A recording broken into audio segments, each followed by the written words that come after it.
বাংলাদেশের সাথে সম্পর্ক উন্নয়ন করতে হলে ভারতকে তার নীতি পরিবর্তন করতে হবে। রাজধানীতে এক আলোচনায় এই কথা বলেছেন বিএনপির স্থায়ী কমিটির সদস্য আমির খসরু মাহমুদ চৌধুরী।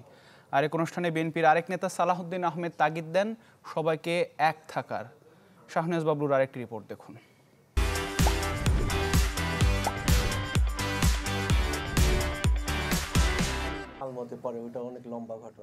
গণঅভ্যুত্থানের ১৭তম দিন উপলক্ষে রাজধানীর একটি হোটেলে আলোচনা সভার আয়োজন করে বেসরকারি বিশ্ববিদ্যালয় স্টুডেন্ট অ্যালায়েন্স,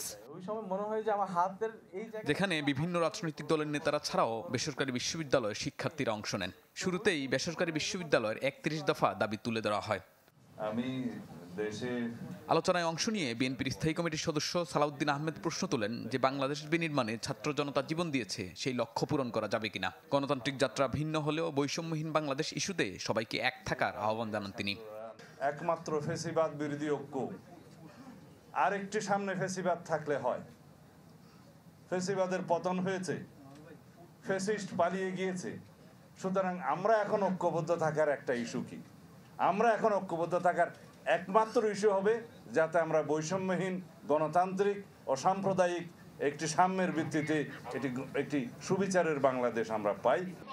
এদিকে ঢাকা বিশ্ববিদ্যালয়ে এক আলোচনায় বিএনপির আরেক স্থায়ী কমিটির সদস্য আমির খসরু মাহমুদ চৌধুরী বলেন, বাংলাদেশের সাথে সম্পর্ক উন্নয়ন করতে হলে ভারতকে তার নীতি পরিবর্তন করতে হবে। বাংলাদেশ ভারত সম্পর্ক এগিয়ে নিয়ে যাওয়ার প্রয়োজন আপনারা মনে করেন এজ এ সাংবাদিক। You have to create a new narrative.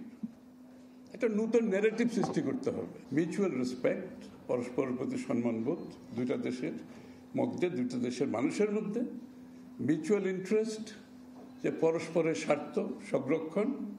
Third হচ্ছে ওয়ান অফ নন ইন্টারফিয়ারেন্স।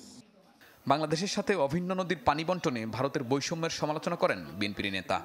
তার আবার ecosystem develop. Shahnewaz Bablu, channel 24, Dhaka.